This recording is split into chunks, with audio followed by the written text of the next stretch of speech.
attendre un petit peu. Bonjour à tous, à ceux qui arrivent. Je vais attendre quelques instants que certaines personnes arrivent progressivement. En attendant, donc, bien le bonjour à ceux qui se connectent. Et donc, l'idée, en fait, aujourd'hui, là, ça va être de partager avec vous, de vous parler, en fait, des supervisions. Alors, les supervisions, on va voir ce que c'est, à quoi ça sert, pour qui, en fait, c'est ça qui compte. C'est en fait, bien sûr, l'idée, c'est donc de voir un petit peu ensemble. Alors quand je dis ensemble, c'est-à-dire que vous allez sans doute écrire des messages. Alors je vous avoue que je ne suis pas très fort pour à la fois lire les messages de chacun et en même temps réagir. Donc je répondrai peut-être après ce live. En attendant, voilà, donc ce que je vais évoquer ici avec vous, c'est pourquoi les supervisions, à quoi ça sert. Parce qu'il y a beaucoup de gens, de plus en plus d'ailleurs, de personnes aujourd'hui qui s'installent, que ce soit en tant que coach, en tant que thérapeute d'une manière générale, hypnothérapeute. Et en fait, très souvent, je remarque à travers les réseaux sociaux, à travers les questions même qu'on me pose à titre personnel, je remarque effectivement que certaines personnes se sentent un petit peu perdues au début. En tout cas, et c'est normal, on a tous été dans le même cas. Moi-même, quand j'ai démarré, je me souviens de la première personne, j'ai dû appeler quelqu'un pour être rassuré, pour lui dire voilà comment je fais, qu'est-ce que je fais, elle va sonner à ma porte et qu'est-ce que je vais lui dire. Voilà, ça c'était la toute première fois, je me souviens. Et donc, on va voir un petit peu qu'est-ce qu'on fait dans une supervision et à quel niveau on travaille. Parce que souvent, les gens pensent que la supervision, c'est uniquement des techniques, comment mettre en place tel protocole. Alors, il est vrai que en tant qu'auteur du livre, le guide des protocoles, effectivement, souvent on me sollicite pour me dire tiens, Patrick, quel protocole tu pourrais utiliser dans telle ou telle situation. C'est très difficile de répondre de cette manière parce que on va le voir, l'idée c'est quand même de faire du sur-mesure et surtout de faire ça en direct avec la personne qui est en face de nous. Il est difficile de prendre au hasard un protocole dans le guide et de dire tiens, voilà, je vais lui faire ça et puis on y va.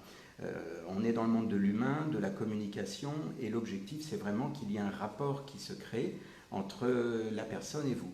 Voilà, et donc tout ça on va l'évoquer. Donc là, l'idée, si vous voulez, dans ce direct que je fais aujourd'hui, ça va être de parler d'une manière générale de tous les types d'accompagnement, que ce soit PNL, hypnose, coaching, en fait tout ce que je pratique d'une manière générale.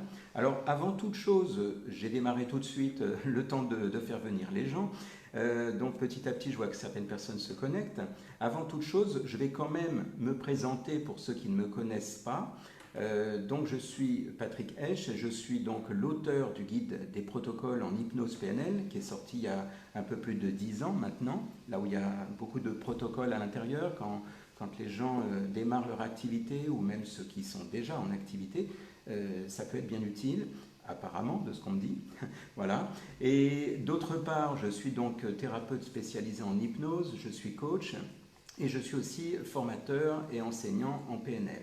Voilà, donc j'exerce depuis à peu près 18 ans maintenant et effectivement à travers les différentes expériences que j'ai pu voir, c'est-à-dire qu'il y a beaucoup de gens qui sont passés me voir et à travers les différents cas de figure, les différents types de personnes, bien effectivement à un moment donné on finit par se dire tiens j'ai eu telle situation, j'ai eu telle autre, des fois on a des situations nouvelles, puis à force évidemment tout ça crée, ça donne de l'expérience. Et je suis sûr que parmi vous, il y a aussi des personnes qui ont accumulé de l'expérience. Alors moi, je vais m'adresser à la fois donc aux anciens, mais aussi aux nouveaux, aux gens qui peut-être même sont encore en formation et qui se disent oulala, bientôt ma formation est terminée, qu'est-ce que je vais faire après? Comment je vais me lancer? Comment je vais m'organiser? Donc, c'est à vous tous finalement que ces supervisions sont adressées en fait. C'est-à-dire qu'on peut très bien avoir besoin d'une supervision au départ pour se lancer, parce qu'on ne sait pas par exemple qu'est-ce qu'on va dire au téléphone quand la personne nous appelle, qui nous dit voilà je voudrais un rendez-vous, qu'est-ce qu'on va répondre, comment créer cette gymnastique mentale, parce que c'est aussi au début un petit peu le cafouillage quand on ne sait pas trop quoi dire.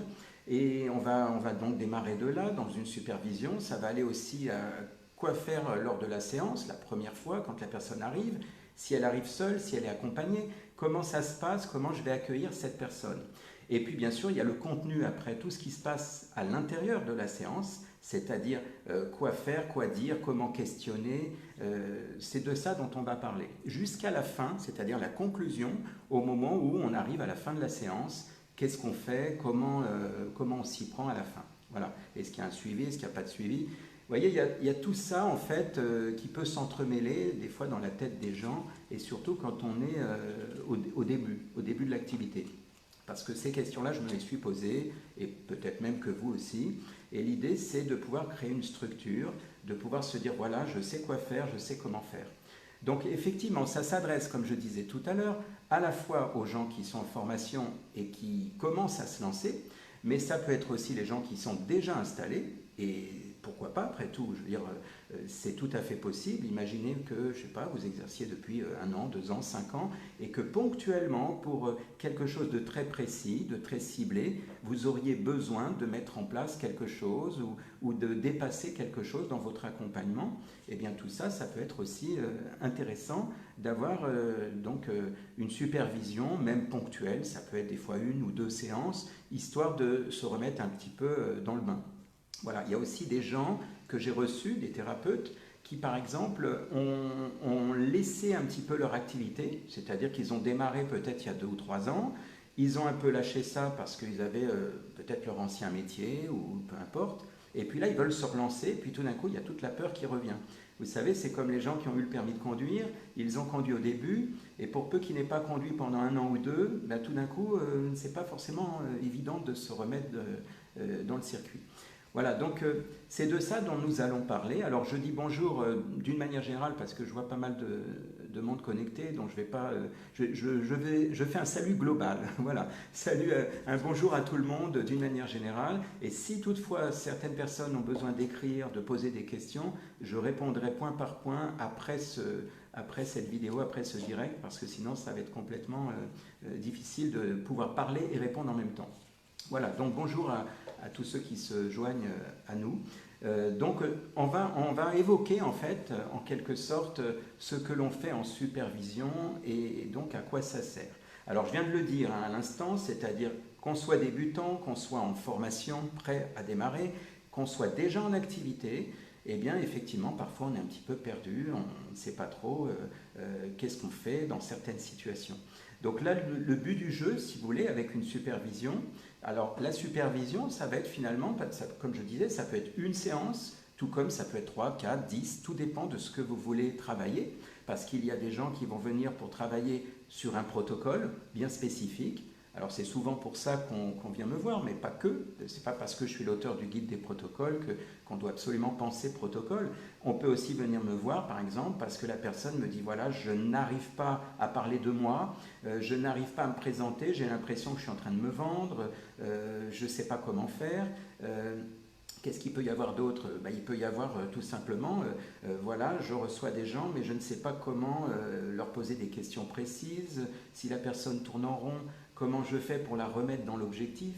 Vous voyez, ce genre de situation, c'est des choses que l'on peut rencontrer. On peut aussi avoir des gens qui parlent d'un symptôme qu'on n'a jamais, on va dire, travaillé, c'est-à-dire quelque chose qui semble complètement nouveau, et la personne, elle est en face de vous, puis elle vous dit, voilà, moi, mon symptôme, c'est ça. Eh bien, en gros, c'est débrouillez-vous maintenant. Voilà. Et l'idée, c'est comment faire, parce que l'objectif, c'est pas comment dire, c'est pas de bidouiller, histoire d'eux, parce qu'on est quand même face à des gens qui viennent pour avoir un résultat, pour avoir un mieux-être. Il ne s'agit pas de se dire, allez, tiens, je vais y aller un petit peu au hasard. On est quand même dans le monde de l'humain. Donc, l'idée, si vous voulez, ça va être de voir à travers ces supervisions, de voir en fait ensemble, quand vous venez me voir, qu'est-ce que l'on va travailler. Alors, j'ai préparé une petite liste, un petit topo de tout mon programme. Alors, je ne vais pas vous donner tout le programme en détail parce que ça n'aurait pas vraiment de sens, mais en fait, c'est tout un programme complet que j'ai, et en fonction de ce pourquoi la personne vient me voir, eh bien, je vais donc travailler sur différents points. Alors, je vais vous donner comme ça un petit peu en vrac ce que moi j'ai noté là, simplement sur mon programme. Bien sûr, c'est beaucoup plus dense que ça, mais ça va vous donner comme ça quelques idées de ce que l'on peut faire lorsque vous venez me voir en supervision. Donc je rappelle que ces supervisions, je les travaille aussi bien en hypnose, en PNL, en coaching, donc toutes sortes d'accompagnements qui tournent autour de ça, c'est possible. Voilà. Après, il y a d'autres accompagnements, d'autres sortes de thérapies que je ne pratique pas, mais je pense que déjà entre la PNL, l'hypnose et le coaching, il y a déjà de quoi faire. Voilà, donc je vais vous lire alors ce petit programme. Donc, on peut avoir par exemple, donc, au fur et à mesure, si la personne vient ponctuellement ou de façon récurrente, la façon par exemple de répondre au téléphone. J'en ai parlé un petit peu tout à l'heure. Ça a l'air de rien, mais quelque part ça commence là. C'est-à-dire quand la personne vous appelle, quoi lui dire, comment lui parler. Comment lui parler sans non plus faire du racolage, hein, on est bien d'accord. L'objectif, c'est pas de dire venez me voir, venez à tout prix. Donc c'est une façon de communiquer pour que ce soit clair, que ce soit simple, que la personne en raccrochant, elle sache où elle met les pieds, en quelque sorte. Ensuite, on peut travailler sur le début de séance. J'ai dû en parler aussi tout à l'heure. Une fois que la personne sonne, quand elle arrive chez vous, on peut avoir la surprise des fois d'avoir toute une famille, c'est déjà arrivé. Des fois c'est 2 personnes, des fois c'est toute une famille, des fois il y a le parent et l'enfant, et puis des fois, la plupart du temps, la personne elle vient toute seule. Voilà, donc ce genre de choses, comment le gérer, comment faire, comment accueillir ce genre de situation. On va parler aussi dans la supervision de l'état d'esprit du thérapeute. Donc là, c'est vraiment quelque chose d'interne. Là, ce n'est pas en rapport direct, mais c'est plus de vous à vous. Qu'est-ce qu'on peut aborder également? Bon, l'objectif réel de la personne, j'insiste sur réel, parce que vous verrez très souvent, ou vous avez sans doute déjà vu, si vous exercez déjà, que la personne vient avec son objectif. Et si son objectif, c'est par exemple d'arrêter de fumer ou de se libérer d'une phobie, ça c'est l'objectif en surface. Mais peut-être qu'il y a un sous-objectif, enfin peut-être qu'il y a, on va dire, derrière l'objectif, le véritable objectif. Et peut-être que ce pourquoi la personne vient vous voir, c'est finalement juste un sous-objectif. C'est-à-dire que l'objectif réel, il est camouflé derrière, mais la personne n'en a pas conscience. Si je viens et je dis voilà, je viens parce que je voudrais arrêter de fumer, pour moi c'est mon objectif. Seulement, nous en tant qu'accompagnants, on sait très bien que derrière ça, il y a certainement le véritable objectif. Donc tout ça, on le travaille également en supervision. On travaille également sur le fait de gérer le symptôme. C'est ce que je vous disais tout à l'heure. Est-ce que si je ne connais pas, on me parle d'un symptôme, je ne sais pas, imaginez un nom bizarre que la personne vous donne, parce que c'est un nom, ça peut être par exemple un symptôme rare, ou alors simplement le nom d'un symptôme qui est quelque chose de complètement inconnu pour vous. Eh bien, comment gérer ça? Comment travailler, puisque la personne, elle vient vous voir, vous n'allez pas dire non, désolé, je ne connais pas, au revoir monsieur ou au revoir madame. Voilà. On va voir également tout ce qui est lié à l'écoute. Alors ça, c'est le plus important, l'écoute, tout ce qui est notamment l'écoute active, la façon d'écouter, la façon de reformuler. Alors bien sûr, tout ce que je vous dis là, j'imagine, et j'ose espérer que si vous êtes professionnel, vous avez déjà tout ça, vous connaissez. Mais l'idée, ça va être de voir comment l'articuler pour faire du sur-mesure avec vous. C'est-à-dire quand vous êtes en confrontation vous-même dans votre monde intérieur, en train de vous dire « zut, ça je l'ai étudié, par contre je ne sais pas comment le mettre en application », ce n'est pas forcément simple. Donc on peut voir ça, la force du questionnement, parce que c'est très important aussi de savoir poser les bonnes questions. On peut voir également, c'est au fur et à mesure, en fonction de... Vous savez, des fois, les gens viennent juste pour, par exemple, un thème. Hein. Ils vont dire, voilà, moi, je viens par rapport à la façon de questionner, parce que j'ai des lacunes, je n'arrive pas à le faire. Et donc, la personne va venir, va peut-être faire 1 ou 2 séances, et puis ça y est, c'est réglé. On n'est pas... Là, tout le programme que je vous déroule, c'est pas, on va dire, vous n'êtes pas obligé de passer par toutes ces étapes, libre à chacun, bien sûr. Hein. Donc je vous disais, on va parler aussi on peut parler également des anecdotes, des métaphores, ça c'est très utile pour accompagner quelqu'un sans lui dire de façon frontale, voilà la réponse ou voilà qu'est-ce qui se passe. Donc vous savez, il y a des subtilités dans le langage. Également la communication inconsciente. Parce qu'on peut parler, là comme je vous parle au niveau conscient, mais je peux très bien vous parler à un niveau inconscient en même temps que je discute avec vous. Ce qui fait qu'on parle de communication invisible en quelque sorte, c'est-à-dire on fait passer des messages pour le bien de la personne, hein, vous l'avez compris, pour que la personne finisse par s'ouvrir à l'idée du changement. Parce qu'on rencontre des fois des personnes qui voudraient changer, qui viennent nous voir et qui pourtant ont des résistances, sont là en train de dire oui, je veux bien changer, mais attention, j'ai un peu peur, quoi. Voilà, donc il y a de la communication qui se fait à différents niveaux, en fait. Hein, il y a ce que je dis à la personne et il y a le message quelque part qui est sous-entendu derrière par rapport à ce pourquoi elle est venue me voir. Donc ça peut être utile également. Qu'est-ce que j'ai d'autre également? Le choix, alors on y arrive, le guide des protocoles, le choix du protocole. Et ça, c'est vraiment quelque chose d'important. C'est, comme je disais souvent, de ne pas piocher au hasard. Alors, dans l'absolu, tout pourrait fonctionner, on le sait très bien en réalité. Mais l'idée, c'est, en réalité, quand je dis le choix du protocole, je pourrais plutôt dire le protocole qui s'impose à moi. Parce qu'en réalité, je ne choisis pas le protocole. C'est plutôt l'échange que l'on a quand la personne vient me voir qui fait que finalement le protocole s'impose à moi. C'est pas moi qui vais me dire tiens, oh, je vais lui faire ça, je vais lui faire ceci. Ça peut traverser mon esprit, mais quelque part l'idée c'est que dans l'échange, dans la connexion qu'il y a entre la personne et moi, eh bien il y a quelque chose qui émerge dans mon esprit comme ça spontanément et comme si il y avait une petite lumière qui s'allumait qui me disait tiens c'est ça qu'il faut lui faire. Alors des fois il peut y en avoir 2 ou 3, hein, mais je veux dire par là que tout ça c'est vraiment en direct. Ça se fait en fonction de ce que la personne me dit, ça se fait en fonction de sa façon de respirer, de regarder, de réfléchir. C'est tout ça finalement qui va se jouer finalement à différents niveaux. Également, qu'est-ce que l'on peut dire? On peut dire également donc comment travailler avec les gens qui sont cartésiens, les gens qui se posent beaucoup de questions, qui réfléchissent beaucoup, qui sont dans le mental. Et s'il se passe ceci, et si ça ne marche pas, des gens qui, par exemple, me demandent, mais vous avez déjà travaillé sur des cas comme le mien, et vous êtes sûr que ça va marcher? Vous voyez, des gens qui sont inquiets et qui ont besoin d'être rassurés. On ne va pas leur dire, oui, oui, laissez-moi travailler, vous inquiétez pas. Ça ne va pas leur suffire. Donc l'idée, c'est vraiment de savoir comment travailler avec ces personnes-là, comment les accompagner. En fait, si vous voulez, l'intérêt de la supervision, c'est d'être, comment dire, j'allais dire multitâche, d'être capable de travailler donc avec une personne qui est complètement ouverte, qui dit bah ok, j'y vais, je vous fais confiance, allez-y, mais aussi d'être capable de travailler sur quelqu'un qui se pose 50 000 questions et qui va peut-être tourner pendant 1 heure pour dire bah oui, mais attendez, j'ai besoin avant de commencer que vous me rassuriez. Moi, j'ai eu un jour, il y a peut-être une quinzaine d'années, j'avais eu un monsieur.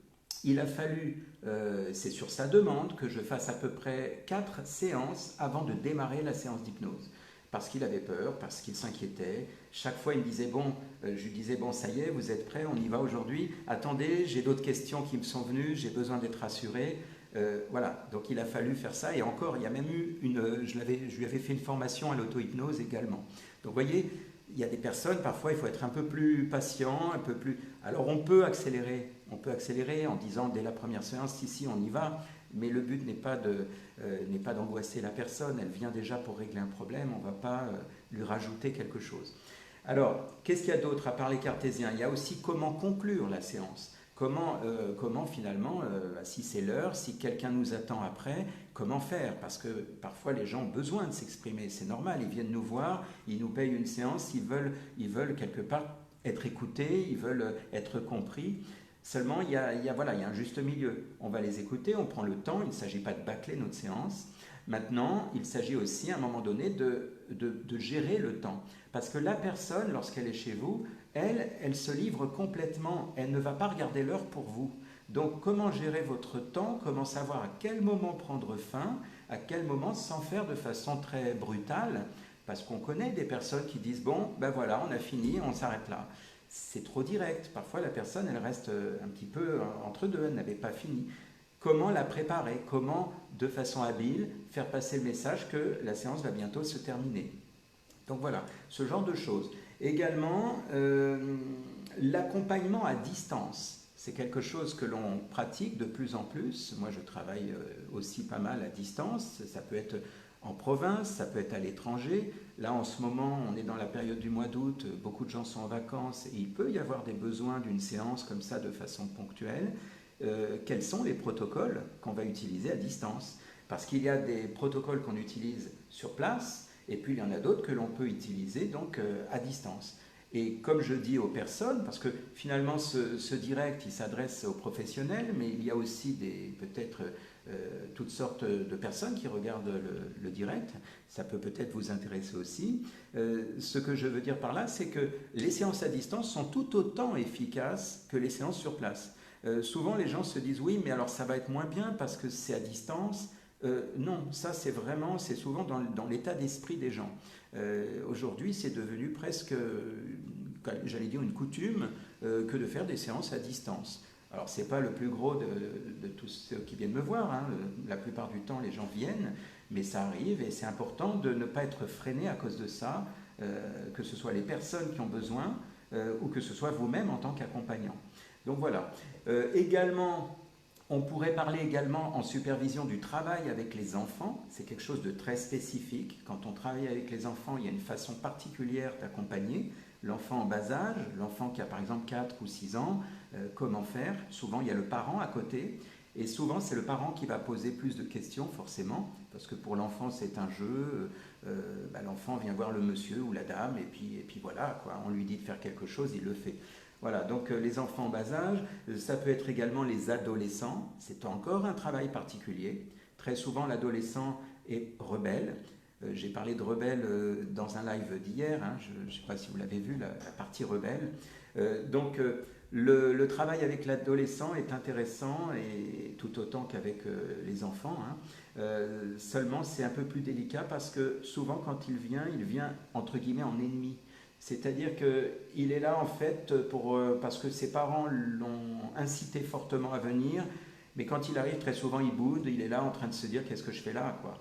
Et le plus difficile, c'est comment, en tant que thérapeute, faire pour que cet adolescent finalement comprenne que vous lui voulez du bien et vous voulez l'aider. Voilà. Donc comment faire, quelles sont les subtilités dans la façon de lui parler, dans la façon de lui dire voilà, je ne suis pas contre toi, je suis là pour toi. Voilà, sachant que le parent peut être présent ou absent. Ça peut arriver aussi. Tout dépend après de ce que vous choisissez vous. Moi, je sais que ma porte est toujours ouverte. Si le parent me dit tiens, est-ce que... En général, je pose toujours la question, surtout si c'est un adolescent, il est en mesure, moi je considère, ça le fait grandir aussi dans son esprit. Je me tourne vers l'adolescent quand je vois les deux arriver en même temps, par exemple le parent et l'adolescent, et je dis à l'adolescent, c'est pour toi la séance? Il me dit oui, et je dis, est-ce que tu veux que ton père ou ta mère reste ou s'en aille? Comme ça, je vois tout de suite, même dans le non-verbal, on peut tout de suite comprendre si c'est gênant ou pas. Voilà, c'est tout. C'est pas le parent qui va décider, c'est la personne concernée. Donc c'est des subtilités comme ça qu'on peut travailler en supervision. Et puis ensuite, pour finir ma petite liste, hein, mais comme je vous ai dit, elle est bien plus longue que ça, j'ai fait un petit résumé ici, c'est le travail sur le couple. Le travail sur le couple, alors c'est très simple, hein, il peut y avoir soit les deux personnes qui viennent nous voir, donc il y a le mari et la femme qui viennent nous voir, mais il peut y avoir seulement un des deux. Et très souvent c'est un des deux parce qu'en général c'est le plaignant qui vient. Parce que souvent l'autre dit non, toi t'as qu'à aller consulter, moi tout va bien. Donc il peut y avoir comme ça des gens qui sont dans le déni et l'idée c'est que l'on puisse finalement apprendre à travailler même s'il n'y a pas le couple en entier, même s'il n'y a pas monsieur et madame, même s'il y en a juste un des deux qui est là. Comment travailler avec le couple, comment accompagner les personnes dans le couple et surtout quoi dire. Parce que quand vous avez les deux personnes, et ça m'est arrivé, qui commencent à se chamailler juste devant moi comme si j'étais l'arbitre, eh bien à un moment donné il faut savoir leur dire stop, il faut savoir reprendre quelque part la parole pour questionner monsieur, questionner madame, etc. Il y a une façon de faire, il y a une stratégie, on va dire, pour instaurer l'équilibre et pour que finalement tout se passe bien pendant la séance. Voilà, donc j'ai, je pense, fait le tour de ce que j'avais à vous dire à propos de la supervision. La supervision, elle peut être toujours utile. C'est important de rester humble avec ça, même si vous êtes professionnel depuis des années. Je veux dire, l'idée, c'est que on peut avoir des moments, même si on est très professionnel, même si on est très doué dans ce qu'on fait, on peut avoir des moments où, moralement par exemple, ou peut-être une fatigue, peut-être un coup dur qui nous est arrivé et qui fait qu'on n'est pas complètement en place. Juste là, le temps de peut-être une petite ou deux séances de supervision, histoire de se remettre sur les rails. Donc c'est important de pouvoir en toute humilité se dire, voilà, si j'ai besoin, d'ailleurs moi c'est ce que je dis aux gens, hein, je leur dis quand ils viennent me voir, je leur dis, vous savez, certes, je fais ce métier depuis pas mal d'années, donc je vois du monde, j'ai un peu l'habitude, mais je leur explique, je leur dis, vous savez, je suis comme vous, hein, j'ai des émotions, je suis un être humain, et si moi demain, eh bien, j'ai besoin d'aller voir quelqu'un parce que j'ai quelque chose qui est difficile, eh bien, je vais aller voir un collègue pour travailler dessus. Voilà, donc c'est aussi de la supervision, donc j'irai trouver un superviseur. Voilà, donc c'est ça en fait. L'idée c'est de comprendre qu'on est dans le monde de la relation, surtout dans la relation d'aide.